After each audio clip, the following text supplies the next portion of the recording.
ஜோதிட சத்குருஜி மெஹரு சேனலை சப்ஸ்கிரைப் செஞ்சவங்க சேனலில் ரெகுலர் அப்டேட்ஸ்களை உடனே பெற உடனே இந்த பெல் சிம்பலை கிளிக் பண்ணுங்க. ஜெம்ஸ் என்றாலே அது Sahajo Rajneesh gems and jewels தான். எங்கள் யோகரத்தின ஆபரணங்களின் வகைகள்: யோகரத்தின மோதிரங்கள், யோகரத்தின காதணிகள், யோகரத்தின நெக்லஸ்கள், யோகரத்தின பிரேஸ்லெட்கள், யோகரத்தின ஒட்டியானங்கள், யோகரத்தின வளையல்கள், யோகரத்தின மாங்கல்யங்கள், யோகரத்தின ருத்ராட்சங்கள் மற்றும் யோகரத்தினங்கள் பதித்த பூர்வ புண்ணிய அதிர்ஷ்ட தெய்வ டாலர்களை உலகிலேயே முதன்முறையாக செய்து தரும் ஒரே ஜெம்ஸ் அண்ட் ஜுவல்ஸ் எங்கள் Sahajo Rajneesh gems and jewels தான். எங்களுடைய யோக ஆபரணங்களை வேறு யாரும் செய்ய முடியாது. ஏனென்றால் ட்ரேட்மார்க் ரெஜிஸ்டர் செய்யப்பட்டது. எங்களுடைய தங்க ஆபரணங்கள் அனைத்தும் 916 KDM முத்திரை கொண்டது.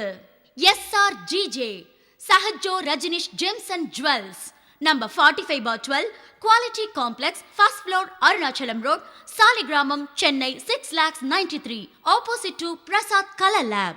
Phone 04423760774 and 04423760772. Mobile 9840957612, 9952959962 and 996294006. மனிதகுல வாழ்க்கையையும் வாழ்வியலையும் வழிநடத்தும் நவகிரகங்களும் இருப்பியலும்.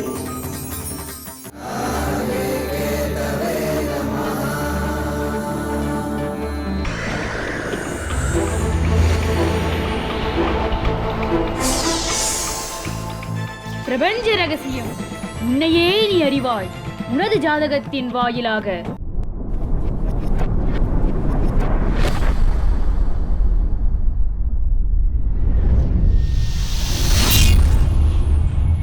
Jyotida Satguruji Meheru, enlightened mystic through his own birth horoscope, an alchemist of astrology, for the first time in this world is transforming an individual through one's birth horoscope to a state of nirvana in this existence. Founder Sri Maha Meheru Jyotida Dhyanalayam, Trust Registered. Join his astrology therapy classes and attain bliss. உங்கள் ஜாதக வெற்றி அடைவது எப்படி? உங்கள் சுய ஜனன ஜாதகத்திற்குள் மறைந்திருந்து செயலாற்றும் இறைசக்தியை காலப்பாதைக்குள் நுழைந்து அறிந்து தெரிந்து கொள்ள வேண்டும். அப்போதுதான் உங்களுக்கு வெற்றி கிட்டும். இது எப்படி என்றால், உங்கள் பசிக்கு வேறொருவர் உணவருந்தினால் உங்கள் பசி தீராது என்பதை போல உங்கள் ஆன்மீக இறையொருள் பசியானாலும் சரி, உங்கள் வாழ்க்கைக்கு தேவையான பொருளாதார பசியானாலும் சரி, நீங்களே தேடி கண்டடைய வேண்டி உள்ளது. இதுதான் ஒரே வழி. காரணம், இது உங்கள் வயிற்றின் பசி. ஏதோ ஒரு ஜோதிடர் ஒரு நாள் உங்கள் ஜாதகத்துக்கு பலன் சொல்லி பலிப்பதென்பது அன்னதானத்தை போல, என்றாவது ஒரு நாள் கிடைப்பது போல. ஆனால் உங்கள் வாழ்நாள் முழுமைக்குமான பசிக்கும் சரி, உங்கள் எதிர்கால ஆசைகள் தொடர்பான பசி நிறைவேறுமா நிறைவேறாதா என்பதற்கு நீங்களே உங்கள் ஜனன ஜாதகத்தின் மூலம் அறிந்து புரிந்து செயலாற்றி வெற்றி பெற வேண்டும். அதற்கு நான் உங்களுக்கு ஒரு விளக்காக துணை புரிவேன், காலப்பாதை வாயிலாக என்றென்றும். உங்கள் வாழ்க்கையில் விடை காண முடியாத கேள்விகளுக்கு விடை சொல்ல வருகிறார் The one and only hat-trick success astrologer in India. ஜோதிட சத்குருஜி மெஹரு தன் சுய ஜாதகத்தின் மூலம் விழிப்புணர்வு பெற்ற ஒரு மறைபொருள் ஞானி. நீ யார் என்பதை அறிந்து கொள்ளவும், உனது கடந்த கால தவறுகளை நிகழ்காலத்தில் திருத்திக் கொண்டு எதிர்காலத்தில் உனது ஜாதக யோகங்களை கை நழுவ விடாமல் வெற்றி பெறுவதற்கு உதவும் ஒரு வாயில் கதவுதான் காலத்தை குறிகாட்டும் காலப்பாதை. காணத் தவறாதீர்கள். பிரதி வெள்ளிக்கிழமையும் காலப்பாதை முடிவில்லா தொடர் ஜோதிட சத்குருஜி மெஹரு சேனலில். வணக்கம் என் உலகளாவிய ஜோதிட அன்பர்களே, அன்பிகளே. நான் உங்களை மீண்டும் காலப்பாதையில் சந்திப்பதில் பெருமகிழ்ச்சி கொள்கின்றேன். பூர்வ புண்ணிய ஸ்தானத்திலே சொல்லப்பட்டது, ஜனனி ஜென்ம சௌக்கியானாம் வர்த்தனி குலசம்பதாம் பதவீம் பூர்வ புண்ணியானாம் லிக்கியத்தே ஜென்ம பத்திரிகா என்றால் அதனுடைய பொருள் என்ன? ஜனனி ஜென்ம சௌக்கியானாம், தெரிந்தோ தெரியாமலோ, இது சமஸ்கிருத ஸ்லோகம். இதற்கு நான் தமிழ் விளக்குரை தருகிறேன். ஜனனி ஜென்ம சௌக்கியானாம் என்ற சமஸ்கிருத சொல்லிற்கு தமிழாக்கம் என்னவென்றால், தெரிந்தோ தெரியாமலோ ஒரு குழந்தை இந்த பூமி பந்தில் பிறந்து விட்டது. அதுதான் ஜனனி ஜென்ம. அந்த ஜனனி ஜென்ம வரையில் தான் இந்த விளக்கம். தெரிந்தோ தெரியாமலோ ஒரு குழந்தை இந்த பூமியில் ஜனித்து விட்டது. ஜென்ம சௌக்கியானாம், அது சௌக்கியமாக இருந்து விட்டு போகட்டும் என்று ஒரு ஜோதிடர் வாழ்த்துகிறார். ஃபோன் எடுத்தவொடனே ஹலோ நல்லா இருக்கீங்களான்னு தான் கேட்க முடியும். நம்ம விரோதி ஃபோன் பண்ணால் கூட, நம்ம கடன் கொடுத்துருப்பான் ஒருத்தன், அவன் நம்மளை நேற்று அசிங்கமாக வீட்டில் பொண்டாட்டி திட்டு போயிருப்பான், அவனே ஃபோன் எடுத்தால் கூட என்னங்க நாசமாக போயிட்டீங்களான்னு கேட்டாக்க, ஏய் முதல்ல இப்போயே கடனை விடான்னுவான். சரி அது வேண்டாம், ஒரு நண்பரே வச்சுக்கிங்க. ஃபோன் போட்டோன்னே என்னங்க கெட்டு போட்டிங்களா அப்படின்னாக்க, என்ன லூஸ் ஆகிட்டே நீ வையா ஃபோனு, நாளிலேருந்து எங்கிட்ட ஃபோன் பண்ணாதேன்னுவான். உண்மையிலே அவன் வீடு எழுவு வீடாக இருக்கும். அங்கே நீங்கள் ஃபோன் போட்டு கூட நீங்கள் நாசமாக போயிட்டீங்கன்னு கேட்க முடியாது. அவனை கூட நல்லா இருக்கீங்களான்னு தான் கேட்க முடியும். காரணம் இது எப்போதுமே உயர்வுகளை சொல்லித்தான் உறவுகள் தங்களை புதுப்பித்துக் கொள்ளும். அந்த மாதிரி தான் அந்த ஜோசியர் கூட தாங்கிட்ட ஜாதகம் எழுதுறதுக்கு ஒருத்தர் ஆர்டர் கொடுத்துருக்காங்க. ஆனால் அவருக்கு சத்தியம் தெரியும். அவர் ஒரு ஞான விழிப்பு பெற்ற ஜோதிடராக இருந்தால் இந்த ஸ்லோகத்துக்கு அர்த்தம் தெரியும், இல்லைனா தெரியாது. எல்லாருக்கும் எல்லாம் தெரிய வேண்டிய அவசியம் இல்லை. இது அவங்களுடைய உழைப்பு, ஆர்வம். ஒரு கலையில் ஆர்வம் இருப்பது என்பது வேறு, அந்த கலையில் தாகம் இருப்பது என்பது வேறு. ஆர்வம் என்றது ஒவ்வொரு நாள் ஒவ்வொன்றும் மாறும். இன்றைக்கி விமலா மேலே ஆர்வம் இருக்கும், நாளைக்கு கமலா மேலே ஆர்வம் வரும், நாளைக்கு நயன்தாரா மேலே ஆர்வம் வரும், அதுக்கப்புறம் திடீர்னு நமிதா மேலே ஆர்வம். அப்படி ஆர்வங்கள் நடிகைகள் மேலே மாறிக்கிட்டே இருக்கும். அது காம ஆர்வம். புத்தகங்கள் கூட ஆர்வம் மாறும். இன்றைக்கி ஜானகிராமன் கவிதை பிடிச்சிருக்கோம், நாளைக்கு கலில் ஜிப்ரானுடைய கவிதைகள் பிடிச்சிருக்கும், நாளைக்கு இன்னொரு உமர் கய்யாம் கவிதை பிடிக்கும். ஆனால் தாகம் என்பது அப்படி கிடையாது. அந்த தாகம் எடுத்த வாய்க்கு தண்ணி கொடுக்கலனாக்கா உயிர் போயிடும். அந்த நேரத்தில் அந்த தாகம் எடுத்த வாய்க்கு தண்ணி தான் வேணும். நீங்கள் அதுக்கு விலையாக இந்த பூமி பந்தையே நான் பரிசாக தரேன்னா கூட அவனுக்கு அது பத்தாது. இது அலெக்சாண்டர் வாழ்க்கையில் நடந்தது. அலெக்சாண்டர் இந்தியாவை வெற்றி கண்டு கொண்டு அவர் நடந்து கொண்டு போகிறார். அப்பொழுது அவருடைய அரிஸ்டாட்டில் என்கின்ற அவருடைய குருநாதர் சொன்னார், இந்தியாவில் நீ போகின்றாய், அதனால் தயவு செய்து இந்தியாவிலிருந்து எனக்கு 2 கோவணத்தாண்டிகளை கொண்டு வர முடியுமா? இருவர் வேண்டாம், ஒருவர் போதும். அவன் ஒரு விழிப்புணர்வு பெற்ற ஞானியாக இருக்க வேண்டும். எனக்கு பொருள் வாழ்க்கை பற்றி நான் நிறைய தத்துவங்களை சொல்லிவிட்டேன், அருள் வாழ்க்கை பற்றி எனக்கு ஒன்றுமே தெரியாது. அதனால் அந்த அருள் வாழ்க்கை என்பது இந்தியாவில் தான் சித்தர் பூமி, அது ஞானிகள் பூமி. அங்கிருந்து எனக்கு தயவு செய்து ஒருவனை கொண்டு வா என்று சொன்னார். உடனே இவன் சிரித்தான். நான் இந்தியாவையே வெல்ல போகின்றேன், அங்கிருந்து ஒரு கோவணத்தாண்டியை கொண்டு வருவதா? மொத்த இந்தியாவையும் உங்கள் காலடியில் நான் சமர்ப்பிக்கப் போகின்றேன் குருவே நான் என்றால். பிறகு அவர் சிரித்து கொண்டார் அரிஸ்டாட்டில். என்றால் அவருக்கு தெரியும், நீ மொத்த இந்தியாவை கூட போரிட்டு வென்று விடலாம், ஆனால் ஒரே ஒரு சன்னியாசி அழைத்து வருவது கடினம் என்பது அவருக்கு தெரியும். அப்படி போகும்போது வழியிலே அவருடைய பிரதமசிரன் சொல்கின்றான், இங்கே தான் டயோஜின்ஸ் என்கின்ற ஒரு சன்னியாசி படுத்து தூங்கி கொண்டிருக்கிறார். அவர் ஒரு கோவணத்தாண்டி, உங்கள் குருநாதர் கூட வரும்பொழுது ஒரு கோவணத்தாண்டியை அழைத்து கொண்டு வர சொன்னார், நினைவிருக்கிறதா என்னும்போது ஆமாம். உடனடியாக நேராக அவனுடைய சிப்பாய்கள் 2 அறிவித்தான். மாவீரன் அலெக்சாண்டர் வந்திருக்கிறார், உங்களை தங்களுடைய ராஜாங்க விருந்தாளியாக அவர் அழைத்து செல்ல வருகிறார், உங்களை வர சொன்னார் உடனே என்று போய் என் பெயரை சொல்லு. உடனே அவன் காலையில் குளியில் நிர்வாணமாக படுத்துக்கொண்டு சன்பாத் எடுத்து கொண்டு இருக்கிறான் டயோஜின்ஸ். இவர்கள் நேராக போனார்கள். மாவீரன் அலெக்சாண்டர் என்றவுடன் அவன் சிரித்து கொண்டே, மா வீரனா? வீரன் கேள்விப்பட்டிருக்கு, அது என்ன மாவீரன்? மாவீரன் என்றால் உலகையே பிடிக்க வந்தவர் என்று அர்த்தம். பாதி பிடித்து விட்டார், உங்கள் இந்தியாவை கூட பிடித்து விட்டார், இப்போது களைப்பார போய் கொண்டிருக்கிறார், அதனால் உடனடியாக உங்களை அழைத்து கொண்டு வர சொன்னார் என்றால் அவர் அமரப்படுத்து கொண்டு, நான் உங்கள் மாமன்னரை சந்தித்து அவரிடத்திலே ஏதாவது கோரிக்கை இருந்தால் நான் வருவது முறை. எனக்கு உங்கள் மாமன்னரிடம் ஆக போக வேண்டிய காரியம் ஒன்றுமில்லை. நானும் எல்லாவற்றையும் துறந்தவன். பார், எனக்கு கோவணம் கூட இல்லாமல் படுத்து கொண்டிருக்கிறேன். பக்கத்திலே ஒரு நாய் இருந்தது, அந்த நாயும் நிர்வாணமாக இருக்கிறது, நானும் நிர்வாணமாக இருக்கிறேன். அதனால் எனக்கு அவரிடத்தில் பெற வேண்டியது ஒன்றுமில்லை. அவருக்கு என்னிடத்தில் ஏதாவது பெற வேண்டும் என்றால் அவர் தானே இங்கே வர வேண்டும், அதுதானே நியாயம், தர்மம், சட்டம். இப்படி இதற்கு முன்பு அலெக்சாண்டருடைய சிப்பாய்களிடம் யாருமே இப்படி பேசியதில்லை. பெரிய பெரிய மன்னர் கூட பேசியதில்லை. இவன் என்ன மன்னனை விட மன்னனாக இருக்கிறானே என்று அவர்கள் திகைத்து போய் அவருக்கு எதிர்பதில் தர முடியாத அளவிற்கு அவர்கள் மௌனமாகி போனார்கள். காரணம், டயோஜின்ஸை சுற்றி ஏதோ ஒரு மிகப்பெரிய பேரொளி இருந்தது. அது சத்திய பேரொளி. அது அவர்களை கவர்ந்து விட்டது. ஏனென்றால் ஆணவக்காரனும் அந்த சத்தியத்திலிருந்து தான் படைக்கப்பட்டிருக்கிறான். பொருள் உலகை நாடுபவனுக்கும் அந்த பொருள் உலகை நாடுபவனுடைய உடலுக்குள்ளும் உயிர் தான் இருக்கிறது, அந்த உயிர் சத்தியம். அருள் உலகை நாடுபவனுடைய உடம்புக்குள்ளும் உயிர் தான் இருக்கிறது, அதுவும் சத்தியம். ஆக சத்தியம் எப்போதுமே சத்தியத்தை ஈர்த்து கொள்ளும் காந்தங்களைப் போல. உடைய இந்த 2 சிப்பாய்களும் அப்படியே தலையை தொங்க விட்டு நின்றார்கள் அலெக்சாண்டர் முன்பு. அலெக்சாண்டருக்கு உச்சி மீது கோபம் வந்து விட்டது. என்ன சிப்பாய்களே, போனீர்களே, எங்கே அந்த கோணை தாண்டி வரவில்லையா? மன்னா, அவரை நீங்கள் தயவுசெய்து மற்ற நபர்களைப் போல் எடை போடாதீர்கள். அவர்கள் முன்பு நாங்கள் போய் நின்றவுடன் எங்களுக்கு பேச்சு வரவில்லை. இத்தனைக்கும் அந்த மனிதன் கோவணை தாண்டி, கோவணம் கூட இல்லை, நிர்வாணமாக படுத்து கொண்டிருக்கிறான். அவன் ராஜாவை விட அதிகமாக கட்டளையிடுகிறான். அவனோட குரலிலிருந்து காந்தம் போல் ஒரு தேவகீர்த்தனை பாடுவதைப் போல் இருக்கிறது அவன் குரல். நாங்கள் உங்கள் குரலை கேட்டு பயந்திருக்கிறோம். அவனுடைய குரலை கேட்டு நாங்கள் மௌனித்து போனோம். பயத்திற்கும் மௌனத்திற்கும் நிறைய வித்தியாசம் உண்டு மன்னா. அந்த மனிதனை சுற்றி ஏதோ பெரிய காந்தம் இருக்கிறது. நாங்கள் கூறுவது பொய் என்றால் நீங்களே சென்று பாருங்கள். அப்போது அலெக்சாண்டர் நேராக அங்கே வந்தார். அவர் கண்களையே அவரால் நம்ப முடியவில்லை. சிப்பாய்கள் கூறியது உண்மை என்பதை அவர் உணர்ந்தார். பிறகு உடம்பில் இருக்கக்கூடிய மொத்த ஆணவத்தையும் திரட்டிக்கொண்டு அங்கே தோற்றுவிடக்கூடாது என்பதால், டயோஜின்ஸ் அவர்களே, நான் தான் த கிரேட் மாவீரன் அலெக்சாண்டர், என்னை தெரியுமா என்றார். அவர் வானத்தை பார்த்து கொக்கரித்து சிரித்தான் டயோஜின்ஸ். அப்படியா, சரி, இப்போது தெரிந்து கொள்கிறேன் என்று சொன்னார். உங்களை நான் ராஜ விருந்தாளியாக அழைத்து செல்ல விரும்புகின்றேன். என்னுடன் நீங்கள் வர வேண்டும். உடனே டயோஜின்ஸ் கேட்டார், உன்னுடன் நான் வந்தால் நீ எனக்கு என்ன தருவாய்? என்ன வேணாலும் தருவேன். பொன் தருவேன், பொருள் தருவேன், நீங்கள் கேட்கும் அனைத்தையும் தருவேன். ஒரு நாட்டையே கூட உங்கள் பெயரில் நான் எழுதி வைப்பேன். உடனே மீண்டும் சிரித்தார். சரி, நான் உன்னிடத்திலே ஒரு கேள்வி கேட்கிறேன்.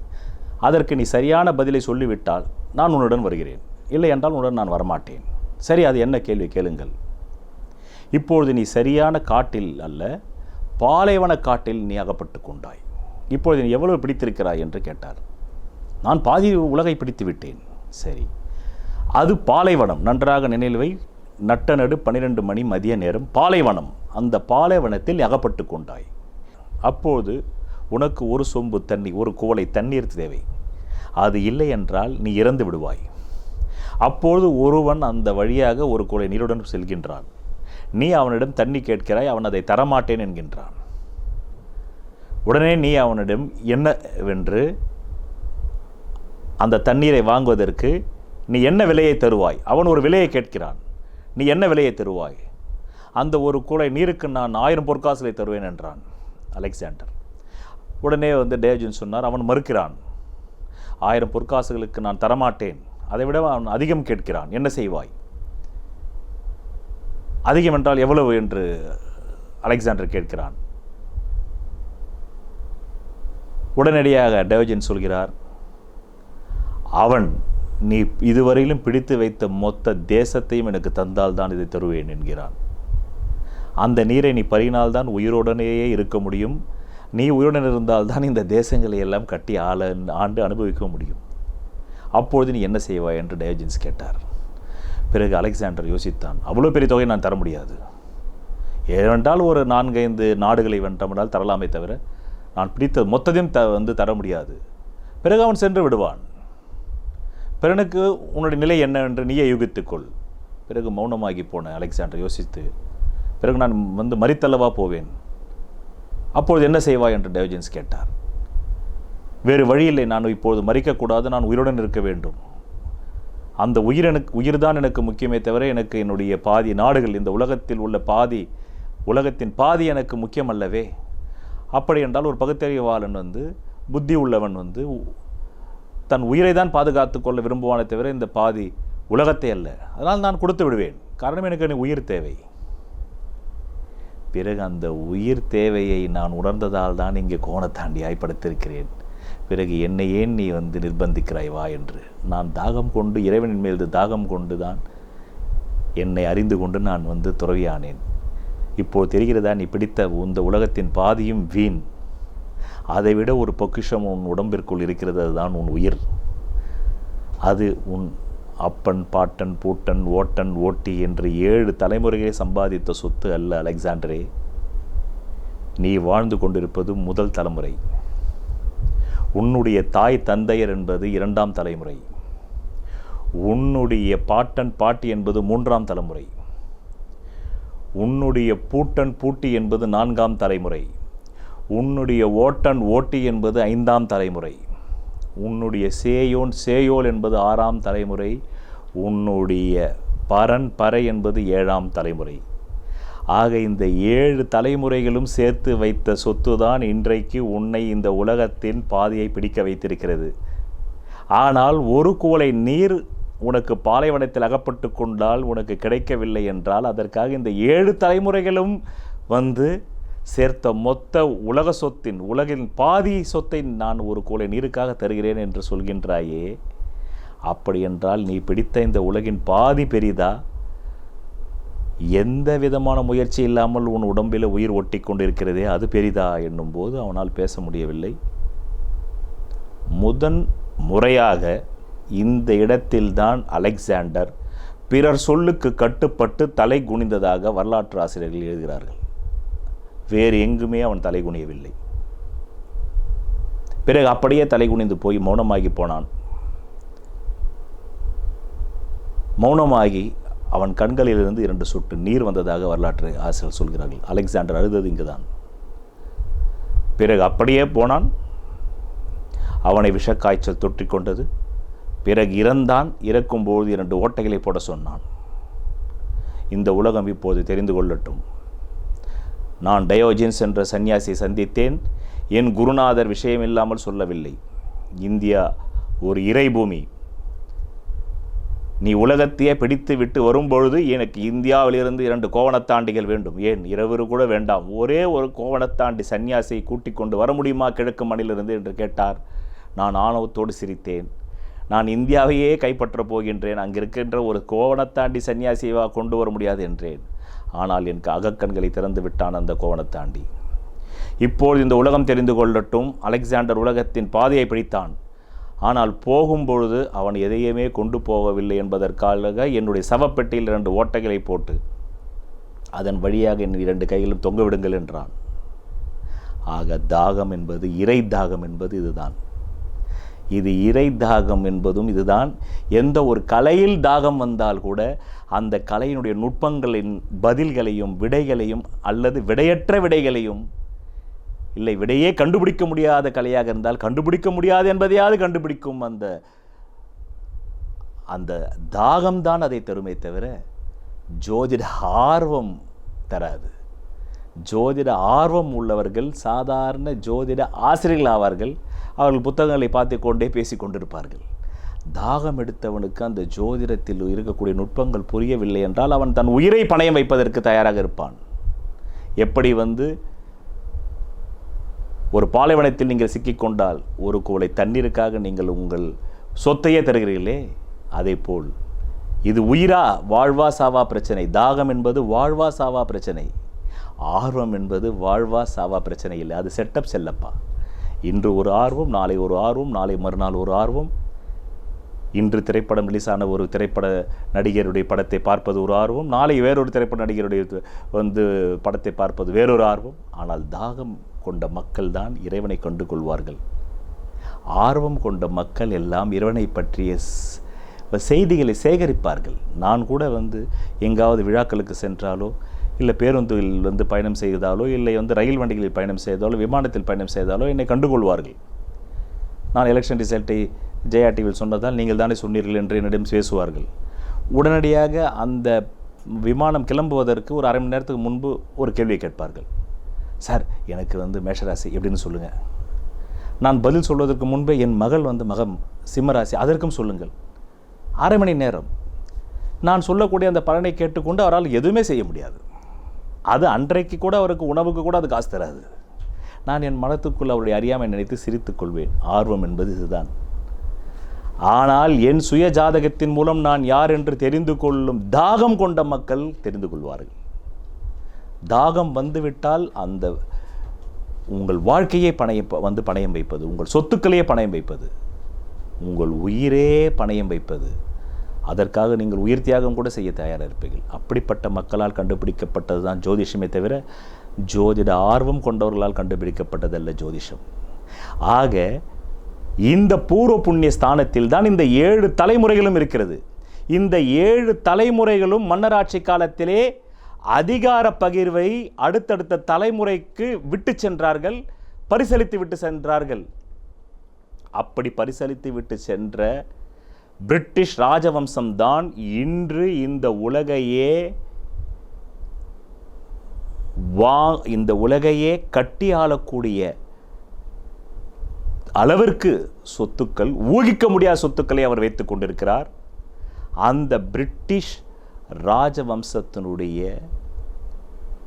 மன்னர் குடும்பம்தான் இன்றைக்கு காமன்வெல்த் நாடுகள் என்று சொல்லக்கூடிய 54 நாடுகளின் மீதும் தன்னுடைய காலனி நாடுகளாக வந்து 4-5 நாடுகளையும் காமன்வெல்த் நாடுகளில் தங்களுடைய முழு அதிகாரத்தையும் வைத்துக் கொண்டிருக்கிறது. நான் முன்பே சொன்னேன், இந்த உலகத்தில் 2 ஜாதிகள் உண்டு. ஒன்று ஆளும் வர்க்க ஜாதி, இன்னொன்று அதிகார வர்க்க ஜாதி. இந்த உலகத்தில் இருக்கக்கூடிய 3 அதிகார மையங்கள், ஒன்று பொருளாதார அதிகார மையம், 2 அரசியல் அதிகார மையம் வாஷிங்டன் டிசி. முதல் அதிகார மையம் பொருளாதார அதிகார மையம், அதுதான் பிரிட்டிஷ் ராஜவம்சம். 2வது அதிகார மையம் அரசியல் அதிகார மையம், அது வாஷிங்டன் டிசி. 3வது அதிகார மையம் அதுதான் ஆன்மீக அதிகார மையம், அது வேட்டிகன் சர்ச்சில் இருக்கக்கூடிய போப்புகள். இந்த முதல் அதிகார மையத்தை சேர்ந்த பிரிட்டிஷ் ராஜவம்சத்தினர் தான் அடுத்த 2 அதிகார மையங்களையும் உருவாக்கி இருக்கிறார்கள். காரணம், பொருள் இல்லார்க்கு இவ்வுலகு இல்லை, அருள் இல்லார்க்கு அவ்வுலகு இல்லை என்று வள்ளுவ பெருந்தகை கூறியதனுடைய அர்த்தம் இதனால் நீங்கள் அறியலாம். பொருள் இல்லார்க்கு இவ்வுலக சுகங்கள் இல்லை, அருள் இல்லார்க்கு சொர்க்கம் இல்லை. அருளும் பொருளும் 2ம் ஒன்றிணைந்ததே சோதிடம் என்று நான் தான் இந்த உலகத்தில் முதலில் சொன்னேன், இப்பொழுதும் சொல்கின்றேன், அதற்கான விளக்கங்களையும் தருகின்றேன். ஆக எப்படி இந்த 20 குடும்பங்களும் இந்த உலகுக்கு சொந்தம்? ஒரு நிமிடம் என் ஜோதிட நண்பர்கள் மனதில் வையுங்கள். இந்த உலகம் டாட்டாவிற்கோ, பிர்லாவிற்கோ, அம்பானிக்கோ, ரோத்ஷீல்டுக்கோ அல்லது பில்கேட்ஸுக்கோ சொந்தம் அல்ல. அவர்கள் எல்லாம் உலக பணக்காரர்கள் என்பது உங்களுக்கு வெட்ட வெளிச்சமாக தெரியும். அவர்கள் அத்தனை பேர்களையும் தன் காலனிக்குள், தன் காலனி என்றால் தன் பாத அணி, தன்னுடைய ஷூவுக்கு அடியில் வைத்து கொண்டிருப்பது பிரிட்டிஷ் ராஜவம்சத்தை சேர்ந்த 20 குடும்பங்கள் தான். அவர்கள் கண் அசைந்தால் எந்த நாட்டிலுமே போர் வரும். அவர்களுக்கு நீங்கள் பணியவில்லை என்றால் அந்த நாட்டை தெரியாமல் கற்காலத்திற்கு கொண்டு சென்று விடுவார்கள். இந்த காமன்வெல்த் நாடுகளான 54 நாடுகள் மீது அவர்கள் நினைத்தால் போர் தொடுக்கலாம், இல்லை போர் செய்வதற்கு தூண்டலாம். மறுத்தால் அந்த நாடு தெரியாமல் பொருளாதாரத்தில் சீர்குலைக்கப்படும், அழிக்கப்படும். இதை எப்படி என்பதை முழு வரலாறாக நான் உங்களுக்கு குறிப்புகளை தருகின்றேன். காரணம், இந்த 5ஆம் இடத்தில்தான் உறவியல் சார்ந்த